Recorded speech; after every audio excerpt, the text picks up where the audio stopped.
मैं हूँ डॉक्टर अंजुम। मेरे अच्छे हिंदी क्लासेस में आप सभी बच्चों का स्वागत है। बच्चों, आज हम पढ़ेंगे कक्षा 12 सामान्य और साहित्यिक हिंदी दोनों में। ये पाठ है निंदा रस। इसके लेखक हरिशंकर परसाई जी हैं। निंदा रस पाठ पढ़ने से पहले इसके विषय में जानना आवश्यक है। हरिशंकर परसाई द्वारा रचित निंदा रस एक व्यंग्यात्मक निबंध है जिसका मूल भाव समाज में व्याप्त ईर्ष्या, स्वार्थ और दूसरों की बुराई, निंदा करने की प्रवृत्ति को उजागर करता है। ये पाठ दर्शाता है कि निंदा अर्थात बुराई कैसे लोगों को मानसिक संतुष्टि और रस प्रदान करती है और ये हीनता की भावना से उपजती है।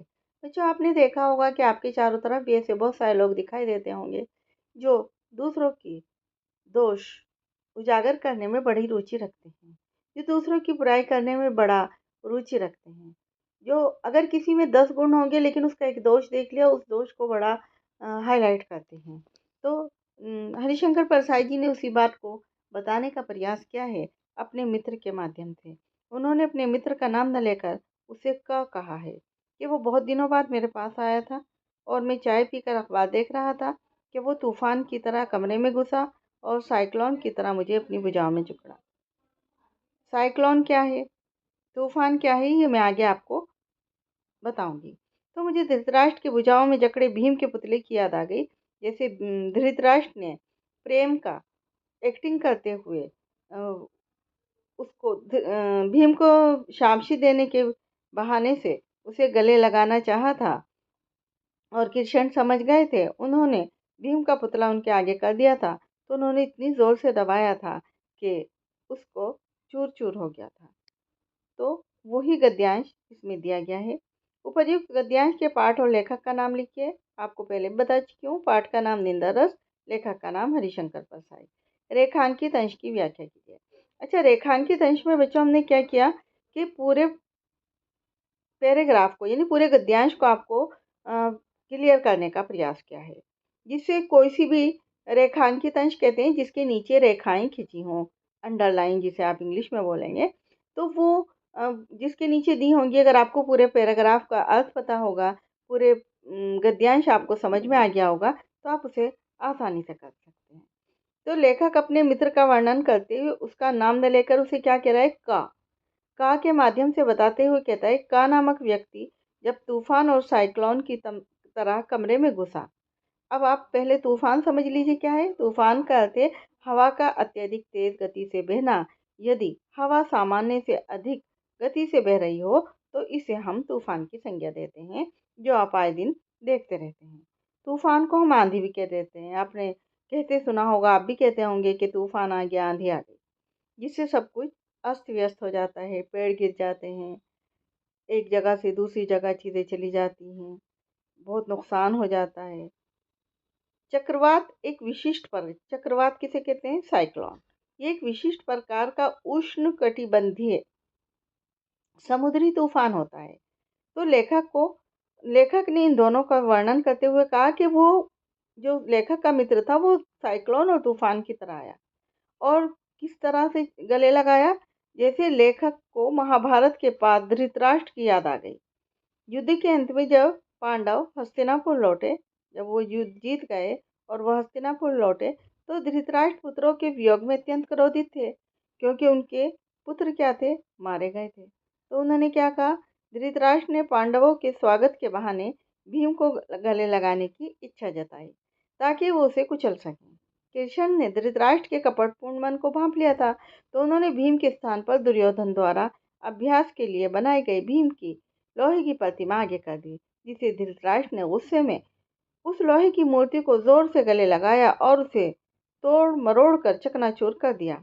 वैसे ही का ने भी अपने मित्र रूपी यानी लेखक को भीम के पुतले की तरह पकड़ लिया, यानी उसने लेखक को बहुत गले लगाकर बहुत तेज से दबाया, जैसे किसी से कोई द्वेष होता है तब उसे हम दबाते हैं।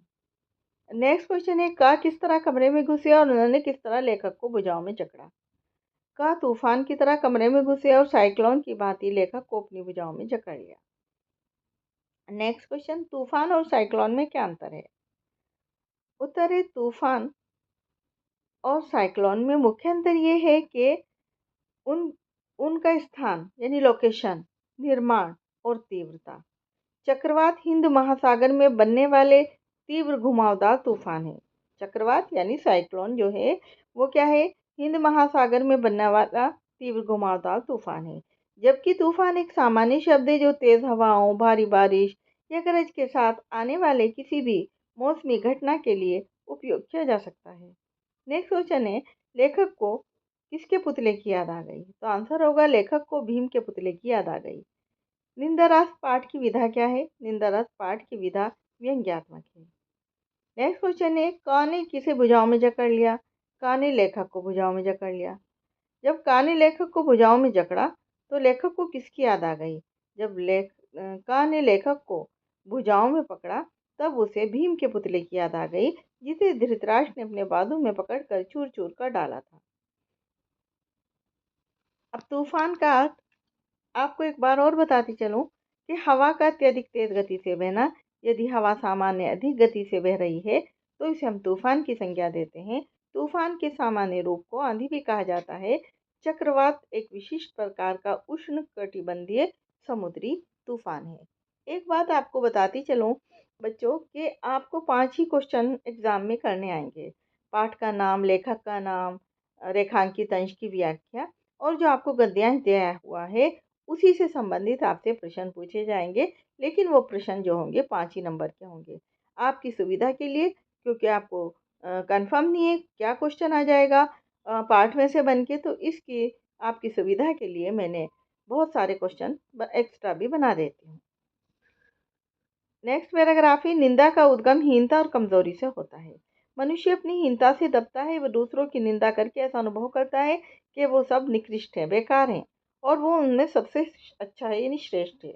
उसके अहम की इससे संतुष्टि होती है। जैसे बड़ी लकीर को कुछ मिटाकर छोटी लकीर बड़ी बन जाती है, यानी कि आपने 2 लकीर हैं।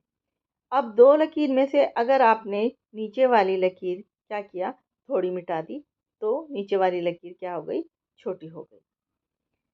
तो लेखक ने उसका उदाहरण दिया है। तो जैसे जैसे मनुष्य कर्म क्षीण होता जाता है, कम होता जाता है, उसकी बुराई करने की, निंदा की आदत बढ़ती जाती है। कठिन काम ही ईर्ष्या, द्वेष और उससे उत्पन्न निंदा को मारता है।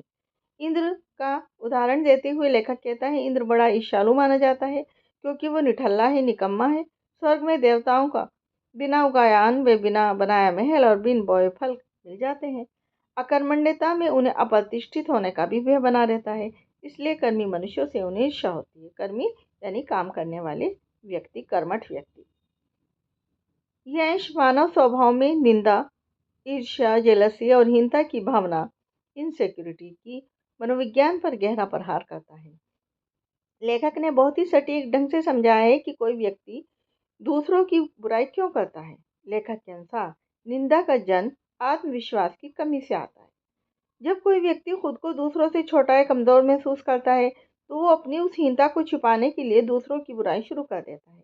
दूसरों को नीचा दिखाकर उसे झूठा संतोष मिलता है। मैं उससे बेहतर हूँ, मैं उससे श्रेष्ठ हूँ, मैं उससे अच्छा हूँ।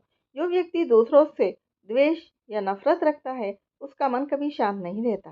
वे अपनी प्रगति पर ध्यान देने के बजाय दूसरों की सफलता को देखकर जलता रहता है और जलने के उसमें वो बुराई करता है। लेखक इसको एक बहुत सुंदर उदाहरण के माध्यम से समझाता है। सकारात्मक तरीका क्या है? अपनी लकीर को बड़ा करने के लिए कड़ी मेहनत करना और खुद को बेहतर बनाना चाहिए। और नकारात्मक तरीका क्या है? दूसरों की बड़ी लकीर को मिटाकर उसे छोटा कर देना ताकि अपनी छोटी लकीर बड़ी दिखने लगे। निंदक व्यक्ति खुद मेहनत करने के बजाय दूसरों के काम में कमियां निकालकर उन्हें छोटा साबित करने की कोशिश करता है। लेखक ने आलस्य को ईर्ष्या का साथी बताया है। जो व्यक्ति निठल्ला, निकम्मा, कामचोर होता है उसके पास दूसरों की बुराई करने में सबसे ज्यादा समय होता है।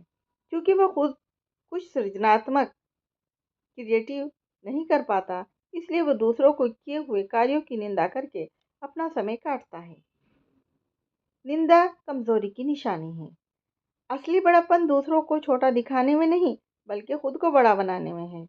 हमें अपनी ऊर्जा दूसरों की बुराई में नष्ट करने के बजाय अपने कठिन कर्म में, हार्ड वर्क में लगा लेनी चाहिए। अब इसके गद्यांश में किस तरह के क्वेश्चन आ सकते हैं वो क्वेश्चन मैं आपको बताऊंगी। उपर्युक्त गद्यांश के पाठ और लेखक का नाम लिखिए तो आता ही है। उपर्युक्त गद्यांश के पाठ का नाम निंदा रस है और लेखक का नाम हरिशंकर परसाई है। रेखांकित अंश की व्याख्या कीजिए। लेखक का तर्क है कि इंद्र और स्वर्ग के देवताओं को ईर्ष्यालु इसलिए कहा गया है क्योंकि उसके पास सब कुछ बिना परिश्रम के उपलब्ध हो जाता है। इसके मुख्य बिंदु आप इस प्रकार कह सकते हैं। बिना मेहनत की सुविधा, देवताओं को लगाने के लिए खेती नहीं करनी पड़ती, महल बनाने के लिए मजदूरी नहीं करनी पड़ती, फल बनाने के लिए पेड़ नहीं सींचने पड़ते, उन्हें सब कुछ पका पकाया मिल जाता है। अकर्मण्यता कहते हैं काम न करना, काम चोरी, निठल्लापन, निकम्मापन। चूंकि देवताओं के पास काम करने के लिए कोई ठोस काम नहीं है, इसलिए वे निठल्ले हो जाते हैं। मनोविज्ञान कहता है कि खाली दिमाग अक्सर ईर्ष्या और सुरक्षा का घर हो जाता है। प्रतिष्ठा खोने का भी डर बना रहता है। जो व्यक्ति खुद मेहनत करके कुछ हासिल नहीं करता, उसे हमेशा ये डर सताता है कि कोई, जैसे कठिन तपस्या करने वाला मनुष्य, कठिन काम करने वाला मनुष्य आकर उसकी जगह न ले ले। इसलिए जब भी कोई मनुष्य कठिन साधना या कर्म करता है तो इंद्र को अपनी गद्दी छीनने का डर लगता है। मनुष्यों से ईर्ष्या देवताओं उन मनुष्यों से जलते हैं जो अपनी मेहनत और कर्म से ऊंचाइयों को छूते हैं, क्योंकि कर्म करने वाले व्यक्ति के पास एक ऐसा तेज और शक्ति होती है जो बिना मेहनत का भोग करने वाले देवताओं के पास नहीं होती। इस गद्यांश का मूल संदेश क्या है? लेखक यहाँ पर कटाक्ष कर रहा है कि असली सुख काम करने में है। जो व्यक्ति बिना मेहनत के फल खाना चाहता है, पाना चाहता है, वे अंत में असुरक्षित और ईर्ष्यालु बन जाता है। ठीक इसी तरह जैसे कथाओं में इंद्र को दिखाया गया है। अकर्मण्यता और ईर्ष्या का क्या संबंध है? लेखक कहता है कि इंद्र को सबसे बड़ा ईर्ष्यालु इसलिए माना गया है क्योंकि वो निठल्ला है, निकम्मा है। अकर्मण्यता का शाब्दिक अर्थ होगा कार्य न करना, काम न करना, कामचोर होना। मनोविज्ञान के अनुसार जो व्यक्ति खाली बैठा रहता है, उसके पास अपना कोई रचनात्मक काम नहीं होता, तो उसका दिमाग दूसरों की कमियां निकालने, उनसे जलने में सबसे ज्यादा चलता है। स्वर्ग के देवताओं की स्थिति क्या है? स्वर्ग के देवताओं की स्थिति है कि उन्हें भी कुछ हासिल करने के लिए संघर्ष करना ही नहीं पड़ता। बिना उगाया उन्हें खेती नहीं करनी पड़ती, बिना बनाया महल उन्हें निर्माण की थकान नहीं झेलनी पड़ती, बिना बोए फल उन्हें पेड़ों की सेवा करना सींचना नहीं पड़ता। जब सब कुछ बिना मेहनत के मिल जाता है तो जो व्यक्ति जीवन से पुरुषार्थ उन व्यक्तियों के जीवन से पुरुषार्थ ही समाप्त हो जाता है, खत्म हो जाता है। इंद्र को हमेशा क्या डर सताता है? इंद्र को हमेशा यह डर सताता है कि कोई उससे परिश्रम करने वाला मनुष्य उसकी तपस्या से उसका सिंहासन न छीन ले, उसकी गद्दी न छीन ले। यहाँ लेखक क्या समझाना चाहता है? लेखक यहाँ ये समझाना चाहता है कि जो व्यक्ति अपनी योग्यता से पद हासिल नहीं करते, वे हमेशा असुरक्षित, इनसिक्योर रहते हैं, उनसे डरते रहते हैं कि वे अप्रतिष्ठित हो जाएगा, यानी उसकी इज्जत कम हो जाएगी। इस पाठ का मुख्य सार क्या है? ये गद्यांश हमें सिखाता है कि मेहनत ही ईर्ष्या की काट है। यदि आप अपने काम में व्यस्त हो जाएंगे और मेहनत से कुछ हासिल कर रहे हैं, तो आप दूसरों के जलने की आपके पास फुर्सत नहीं होगी। लेकिन यदि आप बिना काम किए सब कुछ पा लेंगे, तो आप हमेशा दूसरों की उन्नति, प्रगति को देखकर डरते और जलते रहेंगे। बड़ी लकीर को मिटाकर छोटी लकीर को बड़ी बनाने, इस उदाहरण का क्या अर्थ है? इस उदाहरण का अर्थ है कि एक निंदक व्यक्ति अपनी योग्यता बढ़ाने के लिए मेहनत नहीं करता, बल्कि वो दूसरों की इच्छाएं और उपलब्धियों को, यानी बड़ी लकीर को कमतर बताकर, यानी उन्हें बदनाम करके खुद को श्रेष्ठ साबित करने की कोशिश करता है। नेक्स्ट क्वेश्चन है, पाठ में जो कठिन शब्द आए हैं उनका अर्थ लिखो, जैसे उद्गम, अकर्मण्यता, प्रतिष्ठित, निठल्ला, हीनता आदि। तो एक तरफ शब्द दे दिए, एक तरफ अर्थ दे दिए। उद्गम, उद्गम का अर्थ है जन्म, होना या शुरुआत। अकर्मण्यता, काम न करने की आदत यानी आलस से। अप्रतिष्ठित, जिसका सम्मान या पद छिन गया हो। निठल्ला, बेकार बैठने वाला व्यक्ति। हीनता, अपने आप को छोटा या कमतर समझना। बच्चों, अगर आपको मेरी वीडियो पसंद आई हो, मेरे चैनल को सब्सक्राइब करें, लाइक करें और ज़्यादा से ज़्यादा बच्चों में शेयर करें। और बेल आइकन को दबाना न भूलें, जिससे मेरी आने वाली हर नई वीडियो सबसे पहले आप तक पहुंचे। धन्यवाद।